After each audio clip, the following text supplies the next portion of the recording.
And at the center of it all, a thinking machine, the computer. With it, our thoughts can be recorded. What once seemed impossible now seems commonplace.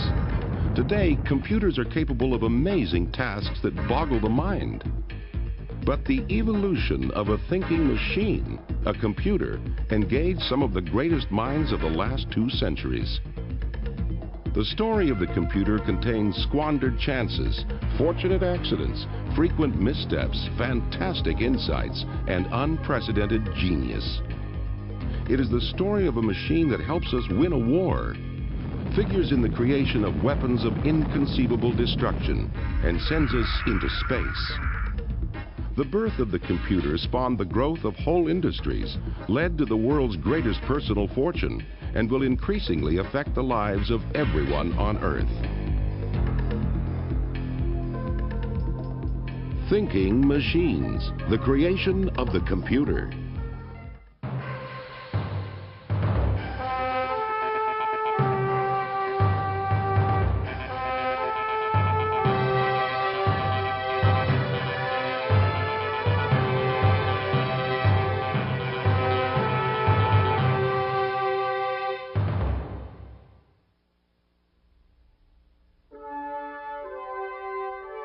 Our world is increasingly filled with countless wonders that would not have been possible without one machine, the computer.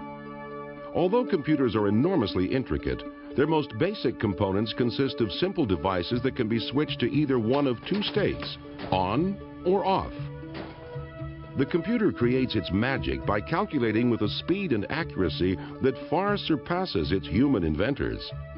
Computers stagger the mind with their complexity, but simply put, a computer takes information, processes it, and then outputs a result. It's all done with a unique partnership of hardware and software. Hardware comes in boxes. They're the physical components, such as the monitor and hard drive. Software comes on disks.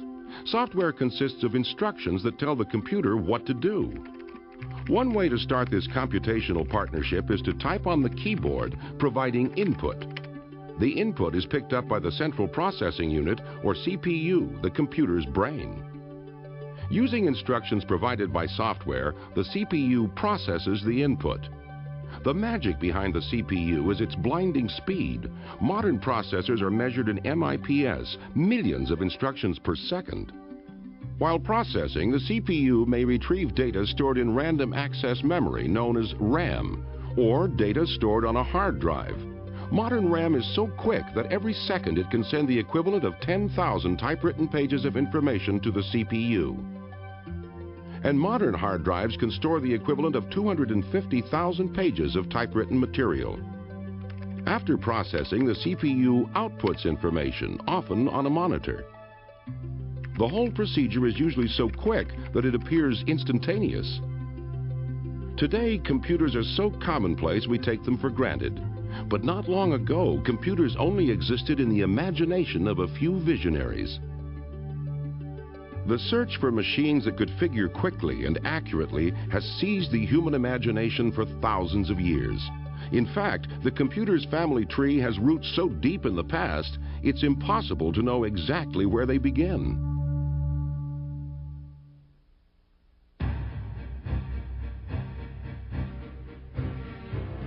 By the early 19th century, the European Industrial Revolution was well underway.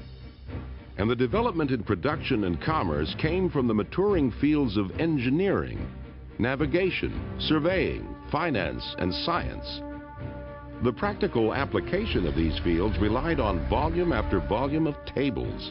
Tables for trigonometry, tides, interest rates, multiplication, and gravity. Tables were critical. The actual figuring was done by people who specialized in mathematical computation. Surprisingly, these people had a familiar job title. They were called computers. These human computers toiled over their tables incessantly, monotonously, and made mistakes. Typically, tables were full of errors. The requirement for accurate tables introduced one of the most eccentric and brilliant figures into the story of computers, Charles Babbage. Oh, Babbage was an extraordinary scientist. I mean, Babbage was a great scientist. Babbage was 100 years ahead of his time. You can't say that about many people, but you could say that about Babbage. Charles Babbage represented that extraordinary element of British society, the scientist aristocrat. Many were known for their eccentricities, and Babbage was no exception. As a youth, Babbage devised footwear of hinged boards intended to allow him to walk on water. Never one to shirk adventure, he tried them out himself, but flipped over and nearly drowned. Babbage demonstrated his brilliance in mathematics while attending Trinity College in Cambridge. In 1820, Babbage was checking the accuracy of calculations made for the Royal Astronomical Society and kept finding errors. He reasoned that a machine could be constructed that would calculate the tables and directly print the results. He called the machine the difference engine. He drew up plans for a section of the device and had it built with his own funds in 1822. Babbage couldn't pay for the construction of the entire device, but since the greatest beneficiaries would be the British government and people, he made the extraordinary step of petitioning the government for a grant. In 1823, the Treasury provided the project with startup funds. Government support for the computer industry is nothing new. It's very much a big topic in the news today, and it will continue to be. Computing is an expensive proposition, and it usually requires some government support if it's going to get anywhere. Babbage hired a mechanical engineer, set to work on a complete design for the difference engine, and immediately ran into difficulties. The mechanical machine shops of the time were not advanced enough to produce parts in the precise measurements that Babbage's plans required. So Babbage designed better machine tools, which would eventually improve the entire state of British tool manufacturing. By 1829, Babbage had spent the £1,500 grant from the government and even more than that from his own funds. But only a few bits and pieces of machine had been completed. Babbage's project began to attract critics. He was plagued by several problems. One of his problems being his perfectionism, another problem being that his work was not understood or appreciated by the people of his time. Babbage had many enemies. Even London's organ grinders despised him because he had tried to have them banned as their music interfered with his thinking. But the inventor continued to toil, and finally, in 1832, there were enough parts to assemble a section of the engine. It functioned perfectly, solving equations and producing 6-digit results. But it was only a small part of the proposed machine. The skyrocketing costs and lack of results finally made the government pull its support from the project. Although disappointed by the cancellation, Babbage had contributed to the project's demise by suggesting that a new device he had conceived, the analytical engine, would be vastly superior to his old design. Babbage, in hindsight, probably should have finished the difference engine and seen how far he could have gone with that before starting the analytical engine. There's no question that the analytical engine was more than he could handle. Babbage was obsessed with his new idea. With the analytical engine, Babbage asked himself, why not build a machine that could solve any mathematical problem? At the age of 43, Babbage had the vision of a computer, a vision he pursued for the rest of his life. The extraordinary fact is that Babbage's overall design for the analytical engine had many components analogous to those in a modern computer. The heart of the machine, the mill, made the calculations, like the central processing unit of modern computers.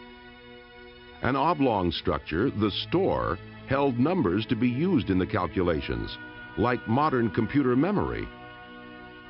Instructions and numbers could be fed into the machine using punch cards. Much of what we know about the workings of the analytical engine came from the writings of Ada, Countess of Lovelace. Among the people who understood what Babbage was doing was a woman named Ada Augusta, who was the daughter of one of the daughters of Lord Byron, the poet. She had studied mathematics as a child and had quite a bit of talent. Ada met Babbage at one of his famous dinner parties that were often attended by the luminaries of British science and engineering. Babbage demonstrated the working section of the difference engine for her, and she was immediately captivated by it. She published a simple description of Babbage's vision for the analytical engine. Ada wrote some descriptions of it, and she also appended to these descriptions a hypothetical way that this machine could solve an equation.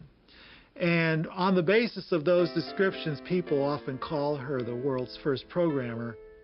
But she was never to program a real machine. As Babbage entered the last years of his life, his great work was unfinished. He had become cranky and suffered constant attack by his many enemies. In 1871, when London's organ grinders discovered that Babbage was ill, they surrounded his house and serenaded him, increasing his agony until he died. Only a small portion of the analytical engine was built in Babbage's lifetime. Babbage's vision of the computer fell into obscurity, and except for the detailed texts left by Ada, could well have been forgotten. Babbage's machines, which were never finished, which existed for the most part only on paper, were proto-computers. They were mechanical, they used gears, they used metal shafts.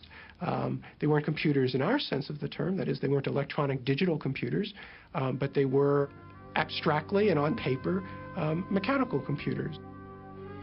It would be nearly 100 years before a programmable computation device would again be conceived.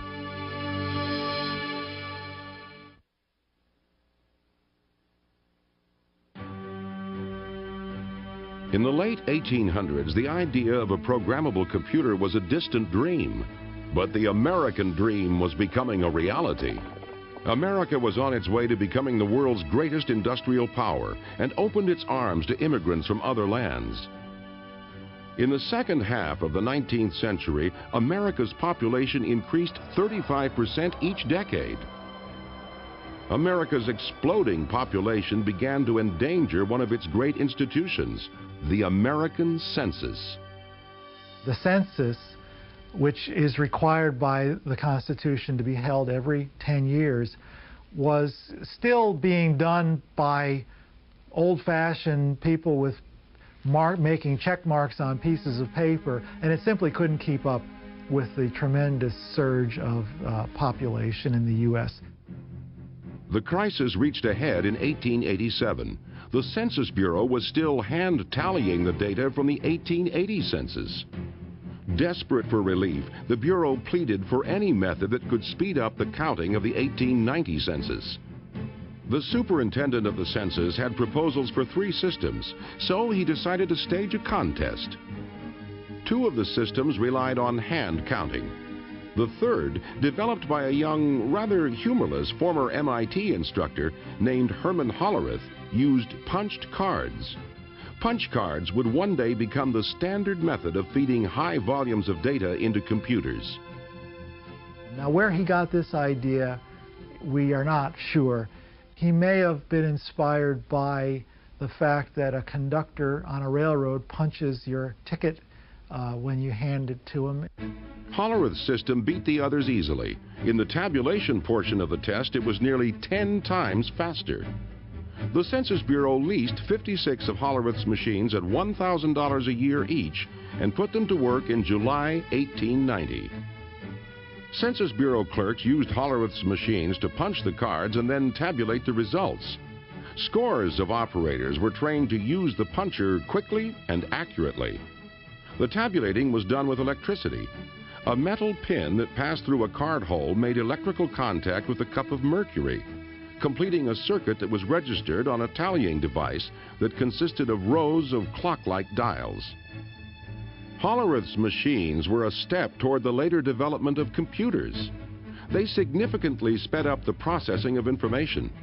The results of the 1890 census count were a triumph for Hollerith. In just 6 weeks, the population count of 62,622,250 was tallied. Hollerith became the talk of the scientific community. He rented an office and set himself up in business. He called his new enterprise the Tabulating Machine Company. Hollerith had the Census Bureau business in his pocket, and the future looked bright. But it turned out to be harder than it seemed.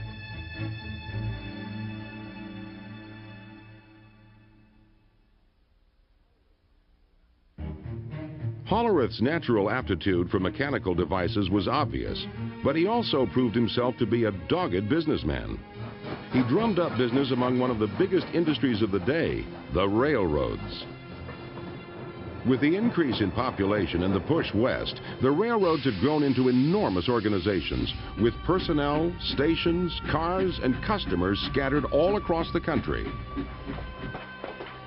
Hundreds of clerks produced tons of paper to help track and manage these vast empires. Hollerith convinced the New York Central Railroad to try out some of his machines. The experiment wasn't a success.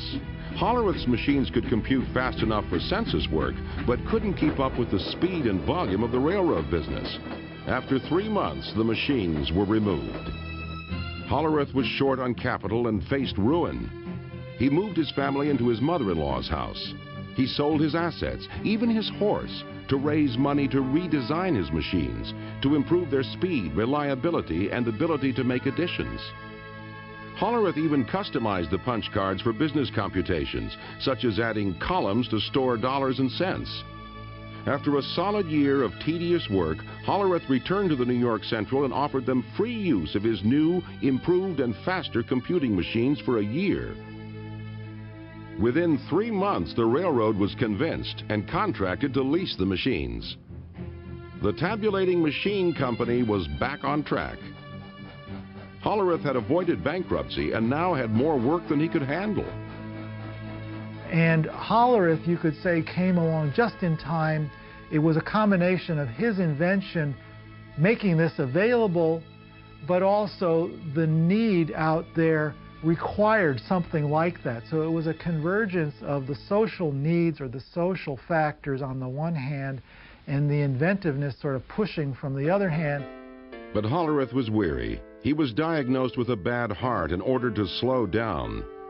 In 1911, Hollerith sold his shares in the Tabulating Machine Company for over $1 million.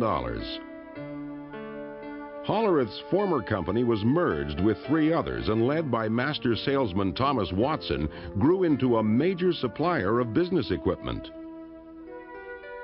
In 1924, Watson renamed the enterprise International Business Machines, IBM. Because of Hollerith, the name IBM would become synonymous with computers. By the 1930s, as America limped out of the Great Depression, companies like Burroughs and IBM foresaw continued growth and success. Over the next decade, progress would be slow. It would take the destructive forces of World War II to give the computer its next great advance.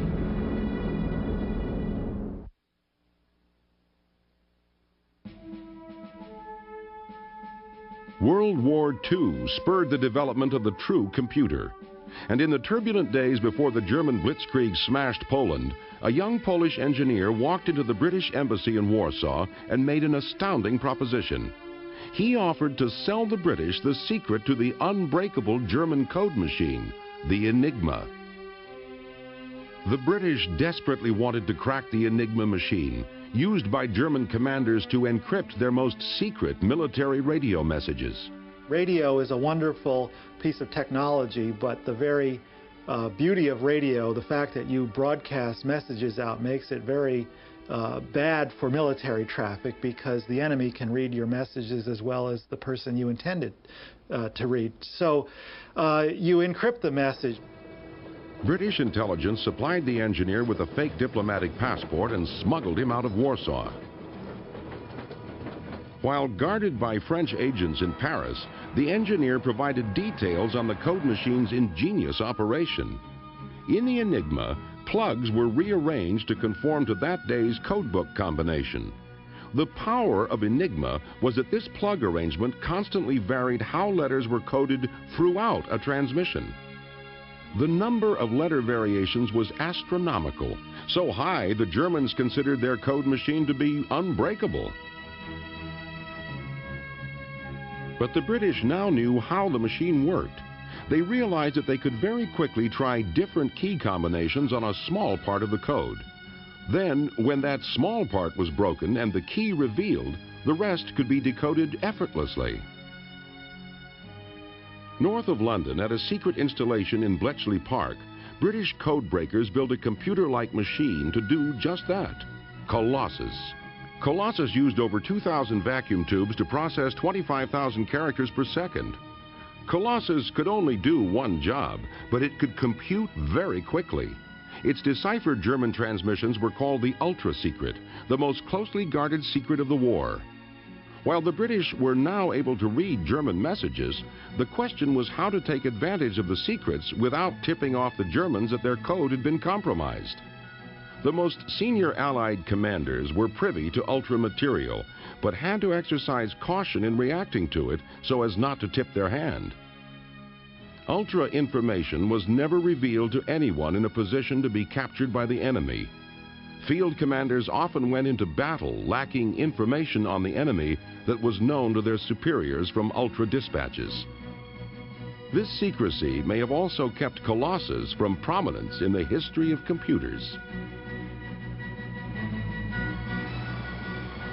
While Colossus was breaking German codes, across the Atlantic another computational device was under construction. The machine which would directly influence the design of all future computers was being built in Philadelphia.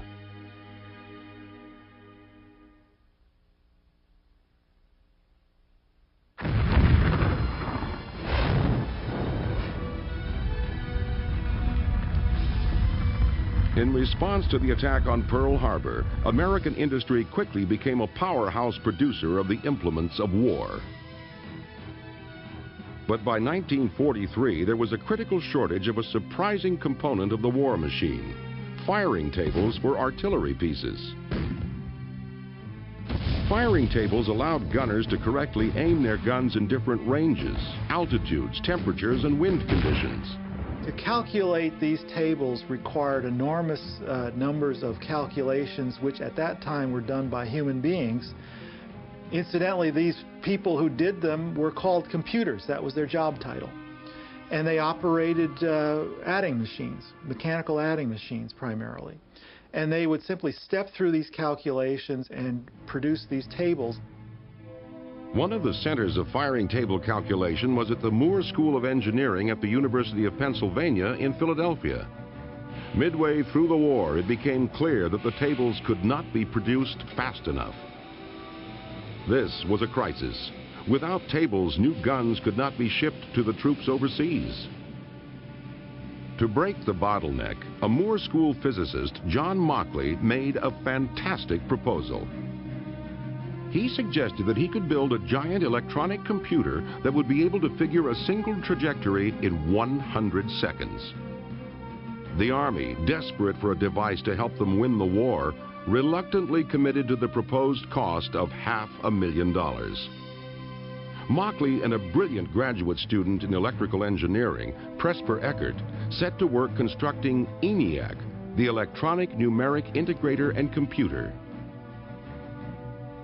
Driven by the knowledge that friends and relatives were dying in battle while they worked in Philadelphia, the team of young engineers toiled incessantly. But could they create such a monster? Everything had to be invented from square one. And then they had to build it, and then they had to test it, and they had to put it all together and make it work reliably. And then they had to learn how to program it. Nothing close to ENIAC had ever been conceived. Nearly 100 feet long and weighing 30 tons, it contained almost 70,000 resistors, 10,000 capacitors, 6,000 switches, and 18,000 delicate vacuum tubes. Vacuum tubes burn out just like light bulbs. In a machine that contained 18,000 vacuum tubes, it was likely that at least one would always be burned out, crippling the machine. Presper Eckert found the key to making ENIAC function.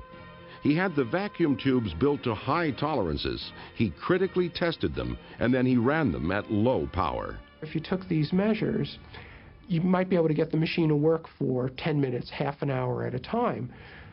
since the machine calculated so quickly, you can get a lot of work done in a half hour.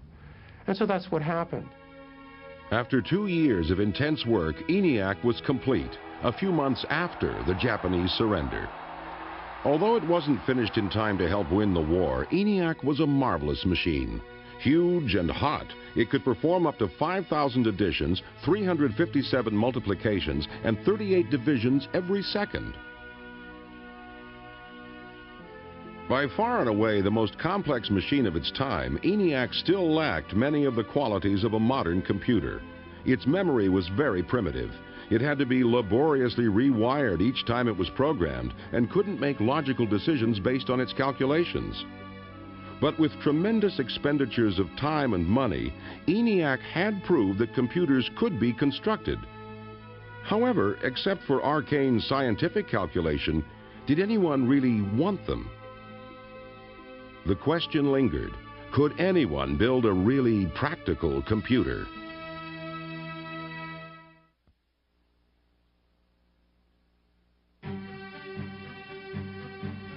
Just before the end of the Second World War, an advisor to the ENIAC project, John von Neumann, wrote a paper that was to greatly affect the next stage of computer design. Von Neumann possessed a photographic memory, an incomparably fast mind, and was one of the principal scientists involved in the Manhattan Project, the building of the atomic bomb. He was also an advisor on ENIAC.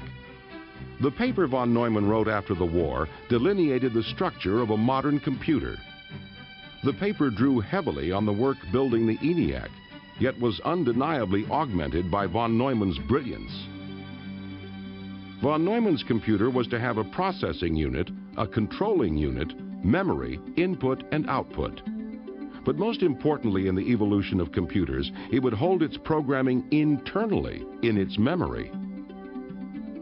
Internally held programs give computers their power and versatility because an internal program can modify what it does based on data or the results of computations. In machines like the ENIAC, programming had been hardwired or fixed, so the machine was much less adaptable. The idea for storing the program internally was the last key to developing the true computer. But whether it was von Neumann's idea has long been hotly debated. Eckert and Mauchly claimed they formulated internal programs as a natural part of their work building ENIAC, although they couldn't stop and incorporate the idea into the machine. But many who read the paper assumed that all the genius behind it was from the great von Neumann. He was one of the most widely regarded mathematicians in the world. Eckert and Mauchly were relatively obscure. Eckert was a young man just out of school. Mauchly had been a professor at a fairly out-of-the-way college. They didn't have international reputation. Eckert and Mauchly weren't included as authors in the paper. They felt they had been betrayed.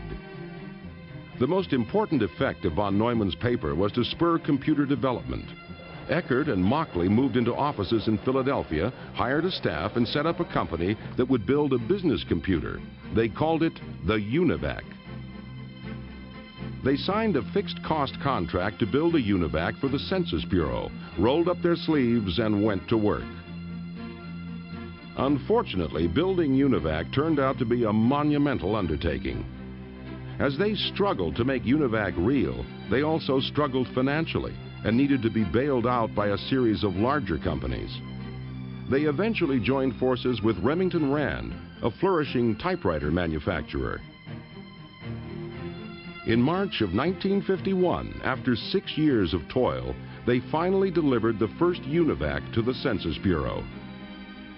Unlike ENIAC, the UNIVAC was an entire computer system designed for business. UNIVAC could be programmed for a variety of data processing tasks. Compact tape drives held data, and results were automatically printed. But even with the backing of Remington Rand, sales remained slow. Very few people understood how useful a computer could be. That perception changed dramatically one night in 1952. In a brilliant public relations move, Remington Rand arranged with CBS to use a UNIVAC on election night to predict the outcome of the presidential race between Dwight Eisenhower and Adlai Stevenson. Polls said the race was too close to call. No one had ever programmed a computer to make electoral predictions. Eckert and Mockley's engineers entered their customized algorithms right until airtime. The operators fed in the results of selected eastern precincts and at 9 p.m. ran their program. UNIVAC predicted a landslide for Eisenhower, but the polls said differently. The operators didn't believe what UNIVAC was telling them and assumed their programming was at fault. Quickly, they reprogrammed the machine to better reflect what the experts predicted. As the night went on, it became clear that Eisenhower would indeed win by a landslide. CBS sheepishly announced that they hadn't believed the machines.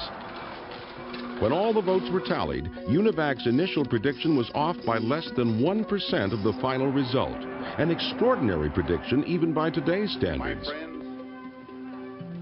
The power and utility of the computer had been proved.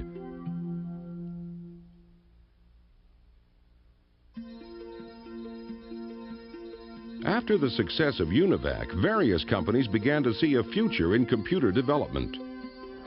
New companies like Burroughs, as well as old giants like General Electric, jumped into the computer business. But most large American businesses were dependent on the data processing systems provided by one company, the office machine monolith, IBM. IBM had no computers. IBM's aging leader, the legendary sales guru Thomas Watson Sr., was not eager to jump into the enormously costly development of computers. A computer back then contained thousands of vacuum tubes, occupied, one or more large rooms, and required a small army of attendants to run. IBM and most other people didn't see how computers could be used in business. It took Watson's son, Tom Watson Jr., to lead IBM into the computer age. As Watson himself recalls, the move was spurred by IBM's customers who were fed up with bulky punch cards. I remember particularly Jim Madden, then vice president of the Metropolitan Life, who said, we're going to cancel our IBM just the minute we learn to do this in tapes, because 3 floors of the Metropolitan Life building are used to store the cards of our customers' accounts. And if we keep going the way we will, they'll occupy the whole building. We were threatened into this progress. Faced with the prospect of losing customers, Tom Watson Jr. ordered the development of a computer. IBM's famous sales force told their customers a computer would arrive soon. In fact, it was still being planned. Finally, in 1953, IBM unveiled the 701. Although technologically inferior to the UNIVAC, the 701 and other early IBM computers were hits with the customers because they conformed to standard IBM systems and support. IBM saw the future, and it was computers. They redirected corporate efforts to computer development. IBM's efforts paid off, and by the beginning of the 1960s, the company's large mainframe computers dominated the business. But the development of the computer was about to go in an altogether different direction.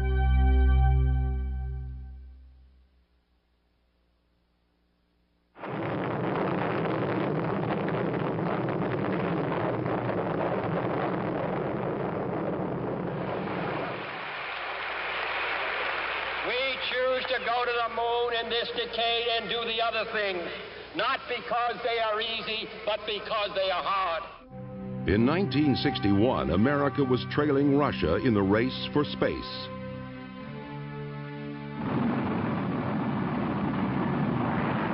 (1961), a year of achievement for Soviet scientists in the race for space. Yuri Gagarin has become the first human to orbit the Earth, and crowds in Moscow's Red Square salute the 27-year-old cosmonaut. As NASA engineers began planning the lunar mission, they realized a computer as powerful as one currently the size of a room must be on board. The engineers wondered, is such a small computer even possible? The first great breakthrough that would lead to computer miniaturization had already been made on December 23, 1947, when three scientists at Bell Labs, William Shockley, Walter Brattain, and John Bardeen, invented the transistor. Formed on the semiconductor silicon, the transistor could replace large vacuum tubes in computers. Compared to vacuum tubes, transistors were tiny, required little power, and produced little heat. The breakthrough was sufficiently important that the three inventors of the transistor were awarded the Nobel Prize. A computer that could navigate to the moon and back would require thousands of transistors, and although small, they were not nearly small enough. The next step in miniaturization occurred in 1959 when Robert Noyce and Jack Kilby, engineers for rival transistor manufacturers, independently came up with breakthroughs that led to the same revolutionary idea. An entire network of electronic components, transistors, diodes, capacitors, and resistors could be incorporated onto a single chip of silicon. This great innovation in electronics was called the integrated circuit. Using integrated circuits, a 10-ounce computer was built that was as powerful as a 30-pound one made of transistors. But integrated circuits had an inherent problem. They were difficult to manufacture and therefore were expensive. But the space race had started just in time to pay for them. In 1969, 5,000 integrated circuits made up the heart of each of two identical computers, one on the lunar orbiter and one on the lander. For their size, these were the most powerful computers on Earth, soon to leave the Earth entirely. Beautiful, just beautiful. Yeah, I'm going to step off the limb now. As Neil Armstrong took one small step in the lunar dust, Intel engineer Ted Hoff was making the last great leap in miniaturization, developing an idea that would put an entire computer on a chip of silicon, the microprocessor. The genie would be out of its bottle, beginning the computer revolution and changing the world forever.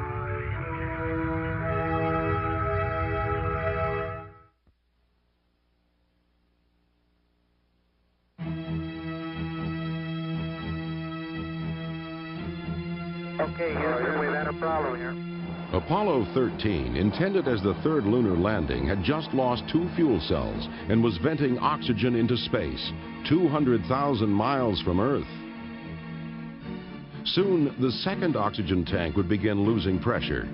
The astronauts would die unless they could precisely align their spacecraft and fire their rocket to slingshot themselves around the moon and back to Earth. Critical to the alignment was Apollo's state-of-the-art guidance computer. A new trajectory was figured. The all-or-nothing rocket firing was made. The Apollo 13 crew miraculously returned to Earth with the help of their small and powerful computer. By the last Apollo mission 2.5 years later, computers as powerful as those on Apollo would be available to everyone. That was because soon before the Apollo 13 flight, an engineer at Intel, Ted Hoff, had come up with an ingenious idea. Hoff had been told to design 12 separate integrated circuits to make a Japanese pocket calculator. He suggested placing the entire processing unit on a chip and programming it just like a computer. Intel developed the idea, and by 1970 they had a working model of a microprocessor.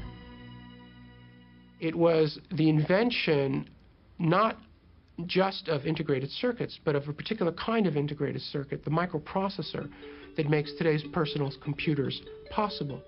Smaller than a fingernail, a microprocessor contains many of the components of a computer, including a control unit, a clock, and areas where data can be stored and modified.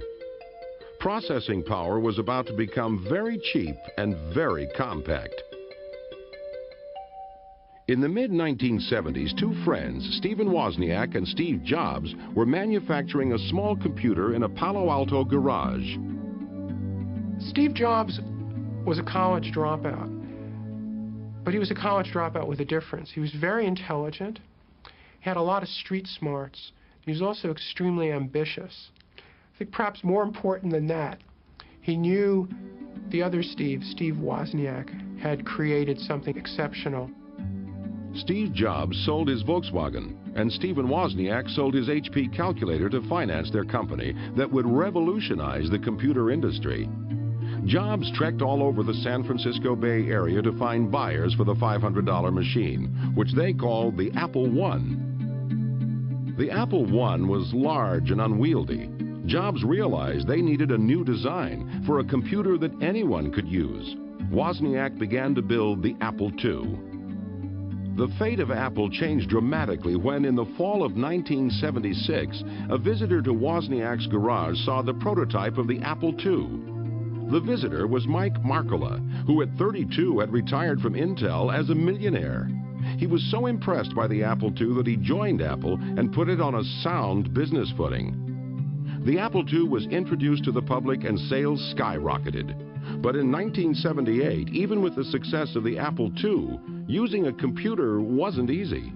The early Apple computers, as well as all early personal computers, did not have graphical interfaces. They didn't have mice. They had what's known as a command line interface. That is, you typed instructions into the computer and your instructions appeared as text on the screen. A simple-to-use computer had been conceived by a computer scientist named Doug Engelbart. He demonstrated his vision in 1968 at the Fall Joint Computer Conference in San Francisco. If I hit W, it'll say delete word. The arrow moves back and forth to give me feedback. Wielding a keyboard and a pointing device he called a mouse, Engelbart worked with a computer 30 miles away, linked by microwaves, and demonstrated word processing and hypertext. Many in the audience went home inspired, but one group alone was to fulfill Engelbart's vision. That group was just down the road from San Francisco at Xerox PARC. In 1970, Xerox dominated the copier industry, but thought the future might be in computers. A young Xerox executive, Robert Taylor, worked with a team to transform the way the computer industry was perceived. As Robert Taylor himself remembers, the chairman of Xerox at the time, Peter McCullough, made a speech where he said that Xerox was going to become the architecture of information. So I asked his speechwriter not too long after that, what did that mean?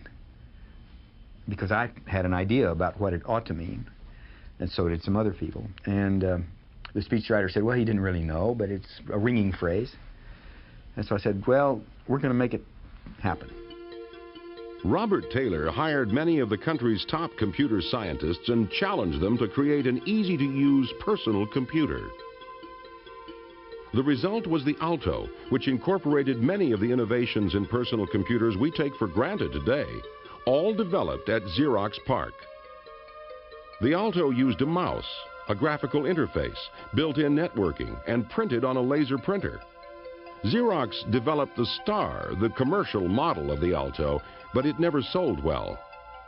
Xerox was a large and very successful photocopier company, and it didn't really understand computers, didn't appreciate the brilliance, the originality, and the enormous commercial worth of the computer developments at Xerox PARC. But Steve Jobs did.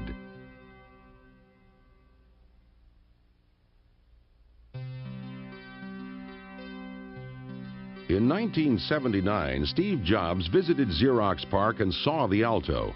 He returned to Apple and immediately set to work on what would become the Macintosh computer, the first popular personal computer similar to those used today.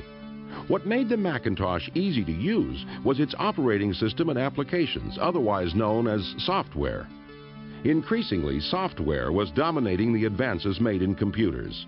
Bill Gates, the young president of computing software company Microsoft, understood the importance of software to the future of computers and parlayed this vision into a vast software empire, making him the richest man in the world.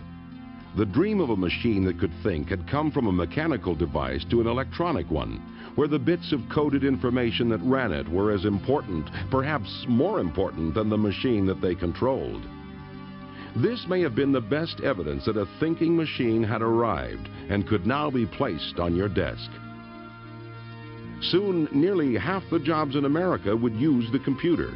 Within the decade, microprocessors would be everywhere, incorporated into automobiles, appliances, and scientific instruments, significantly increasing their capability and reliability. Unprecedented fortunes would be made in businesses that hadn't existed a decade before. Education would be transformed forever, as the access to information would be transferred from libraries and universities to your desktop. The Earth would shrink with unprecedented speed as a worldwide communication grid became accessible to anyone with a computer and modem. And even now, the evolution of a thinking machine isn't finished. Computers have already changed the way we live, and they'll change the way we explore our world and other worlds in the 21st century. They will take us to distant galaxies, and they will connect us right here on Earth. Computers will continue to become more interconnected. They will continue to become smaller, faster, cheaper. And software will become more powerful. Minds that have yet to be formed will mold this power to create new marvels inconceivable to us today.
And at the center of it all, a thinking machine, the computer.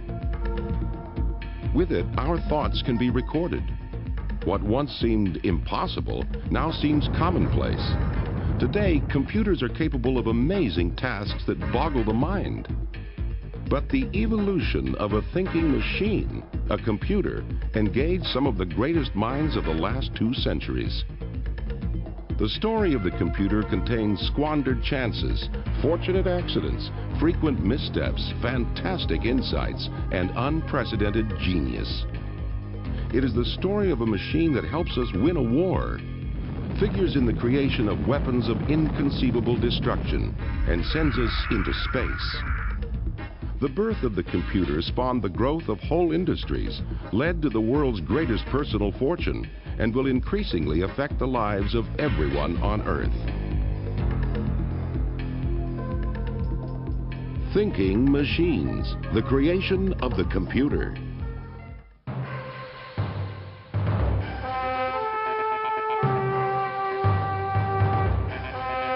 Input. The input is picked up by the central processing unit, or CPU, the computer's brain. Using instructions provided by software, the CPU processes the input. The magic behind the CPU is its blinding speed. Modern processors are measured in MIPS, millions of instructions per second. While processing, the CPU may retrieve data stored in random access memory known as RAM, or data stored on a hard drive, Modern RAM is so quick that every second it can send the equivalent of 10,000 typewritten pages of information to the CPU. And modern hard drives can store the equivalent of 250,000 pages of typewritten material. After processing, the CPU outputs information, often on a monitor. The whole procedure is usually so quick that it appears instantaneous. Today, computers are so commonplace we take them for granted. But not long ago, computers only existed in the imagination of a few visionaries. The search for machines that could figure quickly and accurately has seized the human imagination for thousands of years. In fact, the computer's family tree has roots so deep in the past, it's impossible to know exactly where they begin.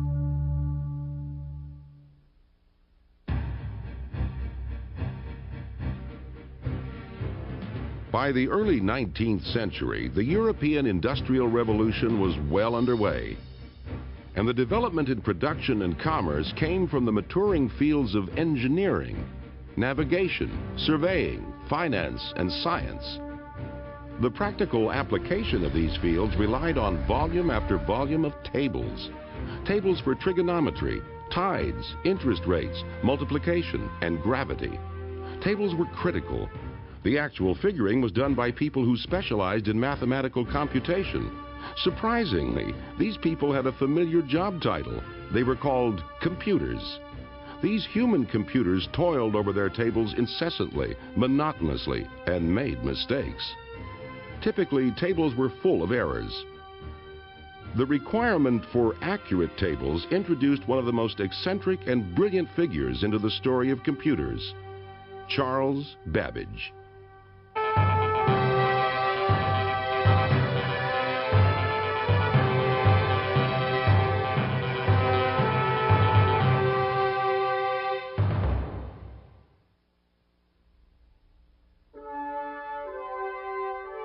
Our world is increasingly filled with countless wonders that would not have been possible without one machine, the computer.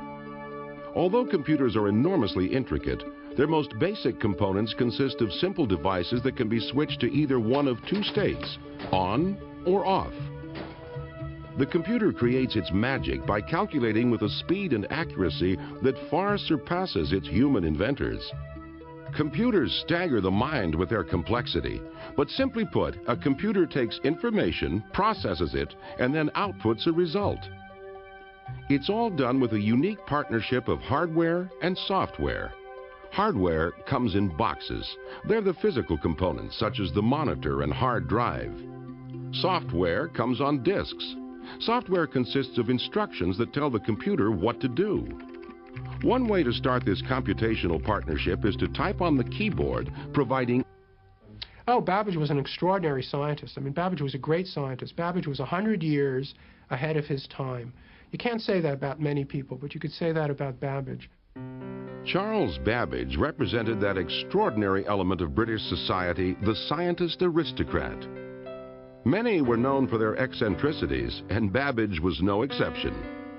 As a youth, Babbage devised footwear of hinged boards intended to allow him to walk on water.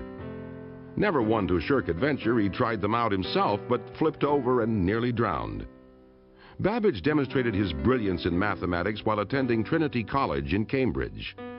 In 1820, Babbage was checking the accuracy of calculations made for the Royal Astronomical Society and kept finding errors. He reasoned that a machine could be constructed that would calculate the tables and directly print the results. He called the machine the difference engine. He drew up plans for a section of the device and had it built with his own funds in 1822. Babbage couldn't pay for the construction of the entire device, but since the greatest beneficiaries would be the British government and people, he made the extraordinary